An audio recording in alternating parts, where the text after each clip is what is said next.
नमस्कार बंधुरा केमन आছেন सकले आशा करी सकले भालो आছেন। आज के आमी एकटू अन्य रकम रेसिपि देखाচ্ছি देखाबो बादाम भाजा करे।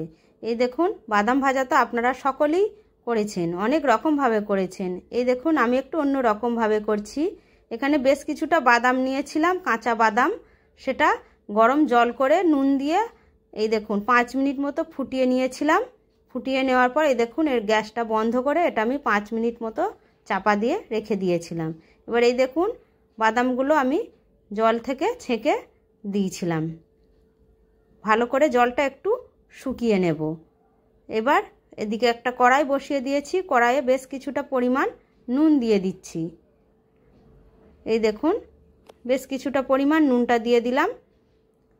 আর আপনারা বাড়িতে কেমনভাবে বাদাম ভাজা করেন আমাকে কিন্তু অবশ্যই কমেন্ট করে জানাবেন। আমি একবার এইভাবে নতুন রকম ভাবে ট্রাই করে দেখলাম। এই দেখুন এবার নুনটা একটু গরম হয়ে গেছে। এবার বাদামগুলো আমি দিয়ে দিলাম। এই দেখুন এবার ভালো করে নাড়াচাড়া করছি।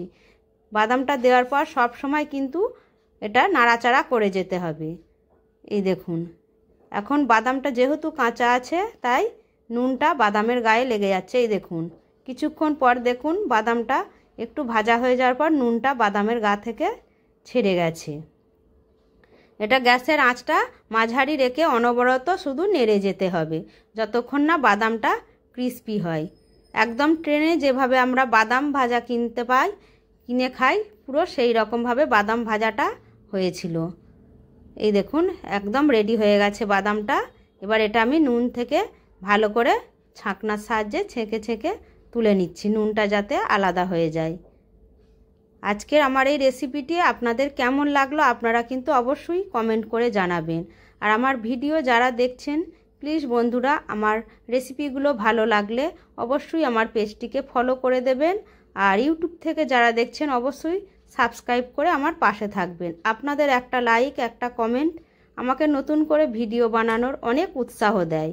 এই দেখুন একটু ঠান্ডা হয়ে যাওয়ার পর বাদামটা কত সুন্দর ক্রিস্পি হয়ে গেছে, খোসা ছাড়িয়ে যাচ্ছে।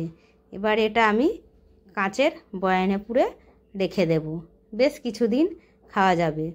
এই দেখুন সন্ধ্যাবেলায় এইভাবে একটু বাদাম তো আমরা সকলেই খাই, খেতে ভালোবাসি। এইভাবে করে বাদাম ভাজা করে দেখবেন, অবশ্যই আপনাদেরও ভালো লাগবে। আজকের মতো রাখি, ভালো থাকবেন, সুস্থ থাকবেন, দেখা হবে।